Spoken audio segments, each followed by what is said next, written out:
for being here, Dr. Lanehart. Thank you. It's my pleasure. I've been looking forward to it. Yeah. I have so many questions. So I know when I look at the main Oxford English Dictionary, there are some sources that, they get a lot of the citations from, people mailed in snippets with Shakespeare on it and stuff. Are there big sources like that for the project that you're working on? So the sources that we're using, I don't know how familiar you are. There's a long history of African-American newspapers in this country, especially in the 19th century, 18th century. So there's a long history of those newspapers, but also there's a rich literary history. So there's that to use as well. We just met like a week or so ago, and we were talking about Zora Neale Hurston and how Zora Neale Hurston has applied a lot of in some cases, she supplied the word and she supplied the sort of etymology for it. As you know, she was a great anthropologist. And so she's provided a great source, especially for the part of the world that she was looking at language in African-American communities. But definitely from newspapers, from magazines, from literary figures and researchers and scholars like Zora Neale Hurston, and from music.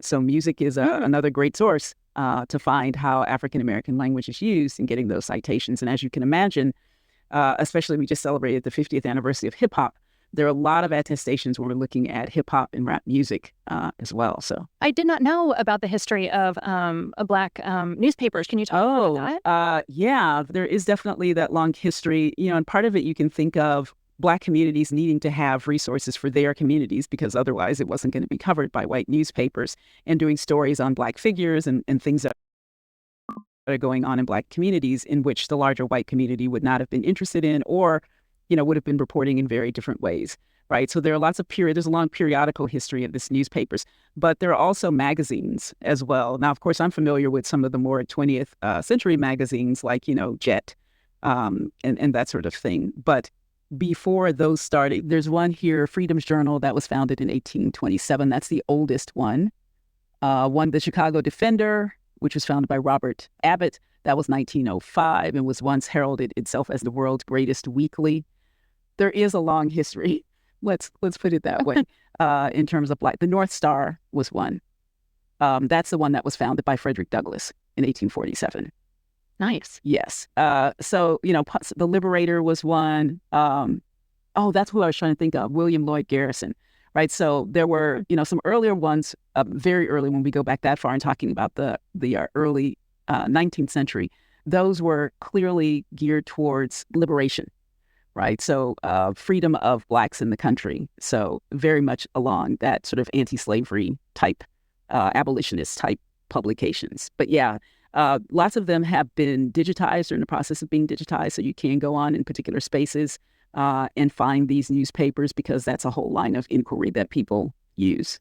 So yeah, actually over breakfast, I was talking with my husband and I was telling him that the dictionary is coming out in about a year and, they've been working on it for quite a while. And he said, well, what takes so long? And I was kind of indignant on your behalf. It's like, it's a dictionary, but, maybe since, he's probably not the only one with the question. So can you explain what goes into what takes so long, and not meaning that and it shouldn't, but yeah, it's what's the process? Funny. It's so funny because I'm on the editorial advisory board, and I was just thinking recently about the conversations that we had when we first got started versus the conversations that we're having now. So in the beginning, we were having conversations like, well, what sort of semantic categories should we include, right? And what's the time period? And then we need to make sure that we're getting words from across the country and not just, centered in the South or centered in the Northeast, right? We have to be representative, right? Because African-American language varies across the U.S. and people use words differently or have different pronunciations, whatnot. So anyway, so we're talking about that. And then semantics. So we're like, well, what semantic category should we have? So should we, I was like, well, we definitely have to have beauty products because as a Black woman, I know that trying to get my hair done in this country in certain spaces is very difficult. And so we have lots of words related to hair and beauty, right? And then we had conversations on, well, should we include things that relate to crime and drug culture? And should we have, right? So all of these conversations on conceptually, what should this dictionary look like? And then our more recent conversations have been about details.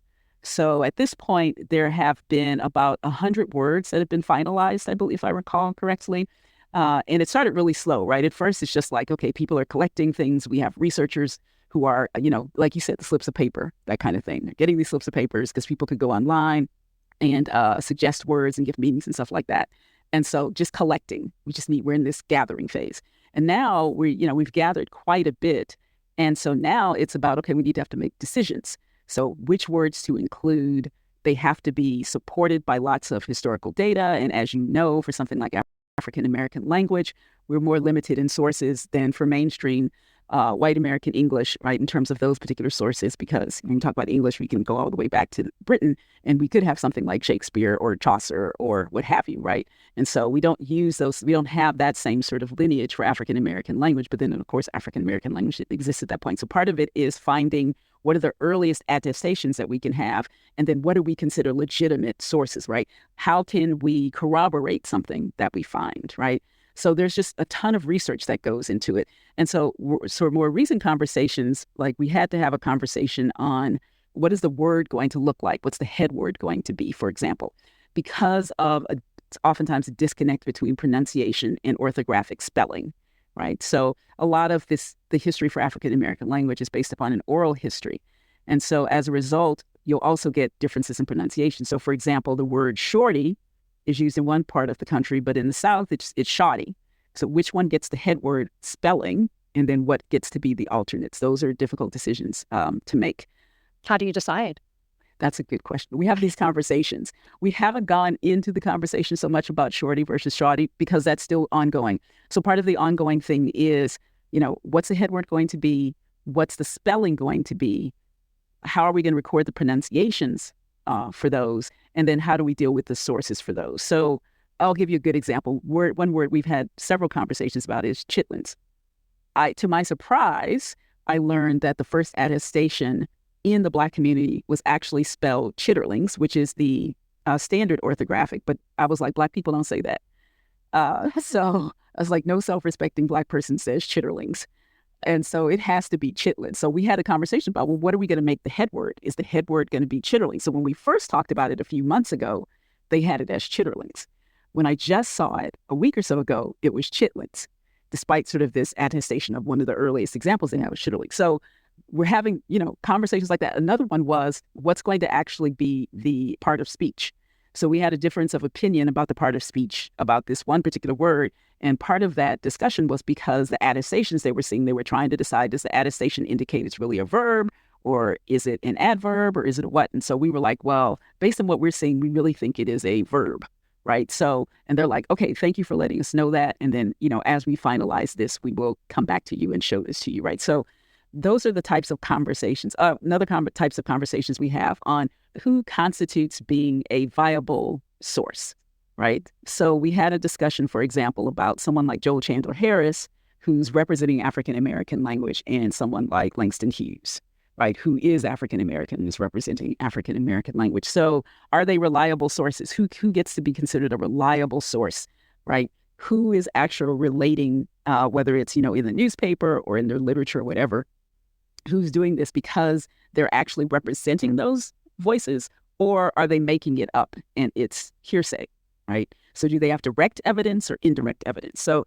those are the sorts of conversations and things that have to go into before we can actually say that we have a final entry for something, that we're discussing those sorts of things about what gets included, what the evidence for it is, the attestations, all of those things. So yeah, and keep in mind that in the end, by next year, the goal is to have 1,000 entries, which isn't a lot for a language, but it takes a long time. I mean, think about the OED. The OED took a very long time to produce editions, right?